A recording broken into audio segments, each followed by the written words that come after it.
Kung si Abando may offer na nga sa ilang team sa Europa, paano pa kaya kapag narinig mong balita natin ngayon na si Renz Abando pala inimbitahan sa isang team sa NBA na mag-workout kasama nila kung ito nga ipapayag? Anong team kaya sa NBA to? Alam nyo ba na posible nga talagang makatungtong si Renz sa pinakamalaking liga sa buong mundo?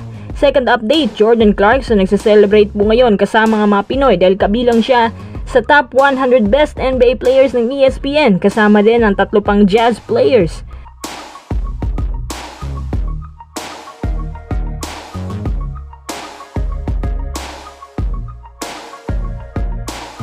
Bago tayo magpatuloy, kung nais mong suportahan ang aking channel, just click subscribe and share.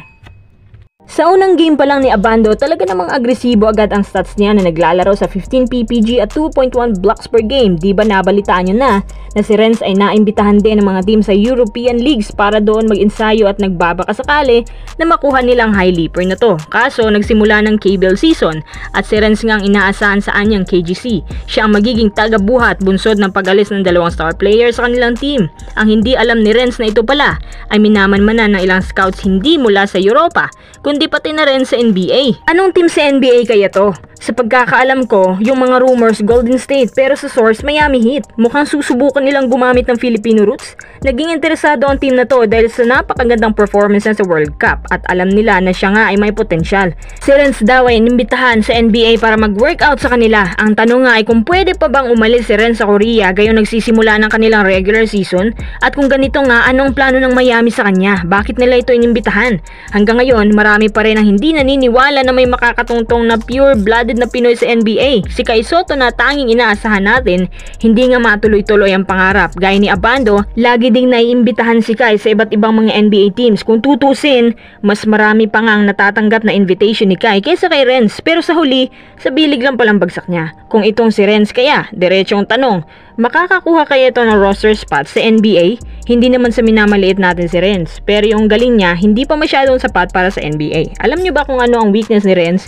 Yung katawan niyang payat, pero minsan nagiging komportable ang isang player sa ganung hubo. Ginagamit niya ito para tumaas ang kanyang talon at yan din ang dahilan kaya ang hitik niya sa blocks at steals.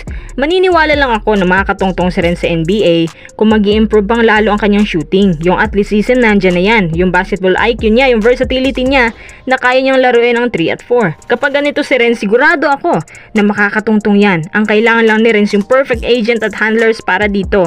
Yung handlers na hindi paasa. Ipagpalagay na lang natin na natuloy yung workout niya sa NBA, di mas marami pang matututunan si Renz para sa kanyang career at baka ito na nga ang mga unang hakbang para sa mas bigating karera ni Renz. Bueno, workout pala naman to, kaya wag muna tayo mag-expect ng sobrang laki. Tanong ko lang, posible bang makaapak si Renz Abando sa NBA?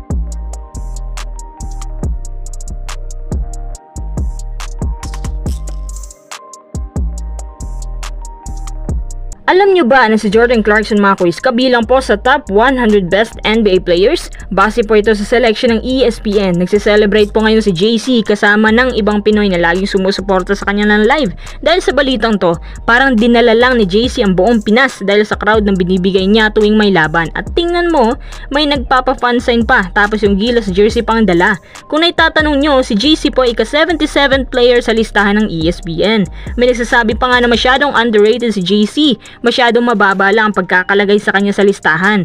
Base sa kanyang performance, siya ay nakapagtala ng 12 points, 5 rebounds, 3 assists at 2 over 5 sa 3-point field. Ayon pa nga sa Jazz official, maswerte daw ang Jazz dahil meron silang Jordan Clarkson. Nag-improve pa lalo si Clarkson ngayon, lalo na sa blocks department, at agresibo din po siya ngayon kahit preseason pa lang. Bukod nga pala kay Clarkson, meron pang 3 player mula sa Utah Jazz ang napabilang din sa top 100 sina Colin Sexton, John Collins, at ang pinakamalapit sa rankings ay si Walker Kessler. Aminado din ang mga Pinoy nang dahil kay JC mas ganado pa sila ngayon na manood, especially sa mga taga doon na nanonood ng live. Dahil din kay JC mas nakilala pa ang Filipino roots at ang ability natin na umaabot na hanggang NBA. Ang sabi ni JC, handang-handa na siya sa season to at siya po ay nasa full condition ngayon para sa Utah Jazz.